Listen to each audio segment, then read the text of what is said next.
Pregnant মহিলাদের জন্য বলি, গরমে সবারই কষ্ট হচ্ছে। তোমাদের তো বিভিন্ন স্টেজে যারা প্রেগনেন্সিতে আছে, স্পেশালি থার্ড ট্রাইমেস্টারে যারা আছে, তাদের তো কষ্ট আরো বেশি, বুঝতে পারছি। তো কি করবে বলো, তার কিছু তো উপায় করতে হবে। তার মধ্যে কি করে ঠিক থাকা যায়?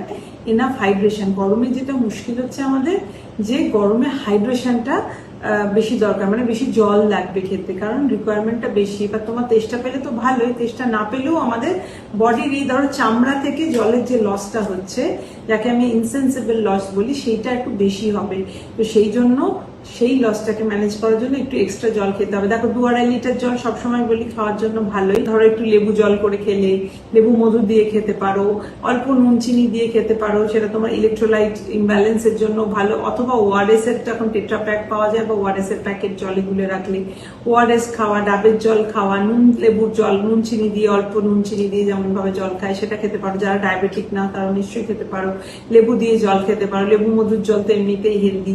যে কোনো ভাবে লিকার ধরো, সেইটা হচ্ছে খুব গরম না করে কোল্ড টিও খাওয়া যায় কিন্তু, হ্যাঁ, সেটা খেতে পারো। তো এনি হাউ, যদি এমনি জল খেতে পারছো না, অন্য কোনো ফ্লেভার্ড ওয়াটার এরকম, বাট কোল্ড ড্রিঙ্কস বলছি না, not like Thums Up, Sprite এসব নিয়ে খাবে, সেগুলো প্রচন্ড সুগারি, অনেক কালার দেওয়া রয়েছে, এগুলো খাবে না, এগুলো কেমিক্যাল। আদারওয়াইজ বাড়িতে বানিয়ে এনি ড্রিঙ্ক খেতে পারো। আর এক হচ্ছে লস্যি।